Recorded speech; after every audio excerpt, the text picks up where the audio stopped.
You're sitting in your room right now, and you're scrolling, and you haven't moved in like 3 hours. Your back hurts. Your eyes hurt. And somewhere deep down you're thinking, man, I hate this. I hate my life.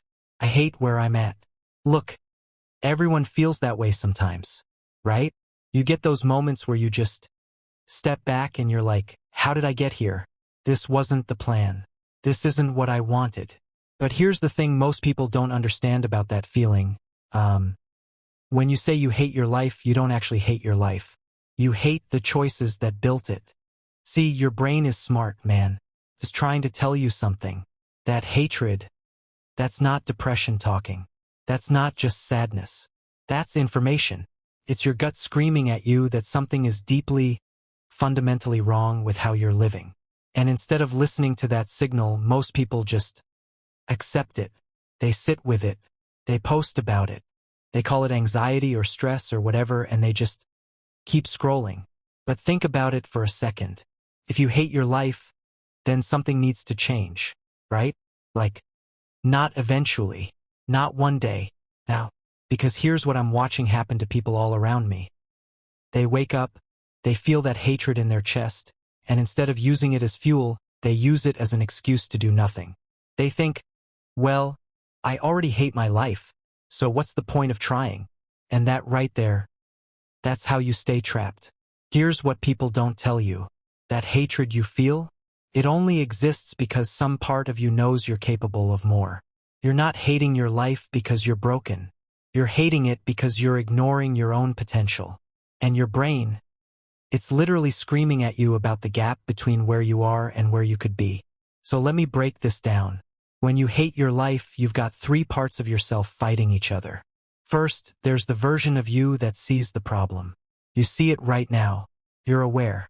That's actually the hardest part for most people. They don't even get that far. They just numb it. Second, there's the version of you that's too comfortable to change. This is the part that keeps hitting snooze, keeps scrolling, keeps telling itself maybe tomorrow. This part is strong, man.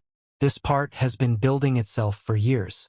And third, and this is the part most people don't have, there's the version of you that's willing to suffer. The version that understands that leaving this trap is going to hurt before it feels good. It's going to feel worse before it feels better. And most people can't do that. They can't sit with the discomfort. Here's what kills me about this whole thing. You're sitting there hating your life, and you know what you're doing? You're waiting. You're waiting for something to change. You're waiting for the perfect moment. You're waiting for it to feel easier. But listen, the thing you hate about your life right now, it exists because you waited. Every single day you waited instead of acting, you chose that feeling. You chose that room. You chose that scroll. If you hate your life, the question isn't what's wrong with me? The question is, what am I willing to do about this? Because I promise you right now, there's someone in a worse situation than you. Someone with less resources, less time, less energy. And they're building something. And in 10 years, they're not going to hate their life. They're going to be the one you wish you were. Oh, here's what you actually got to do. Don't sit with that hatred. Don't romanticize it. Don't post about it and get likes and feel like you did something. Use it. Take that energy, that anger, that frustration, that I can't believe I'm here, and you put it into something, anything, but something real. You think people who love their life just woke up one day and loved it? No, they hated where they were.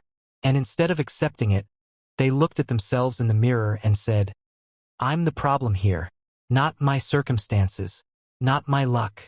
Me, I built this, so I gotta unbuild it. The hatred you feel right now, it's actually a gift if you're willing to use it. But if you close this and go right back to the same life, scrolling through the same apps, talking to the same people, staying in the same room, then that hatred is just going to get heavier. It's going to turn into real depression. And by the time you're 40, you won't even feel it anymore. You'll just be numb. You'll be like everyone else, sitting in their house, wondering where the time went. So here's your choice. You can hate your life and do nothing about it, which means you're choosing to hate it. Or you can take this energy right now and you can change one thing today. One thing. That's all it takes to break the cycle. One choice that's different from yesterday. Because here's the truth nobody wants to hear. You don't hate your life. You hate yourself for accepting it. And the only way to fix that is to stop accepting it. Stop waiting.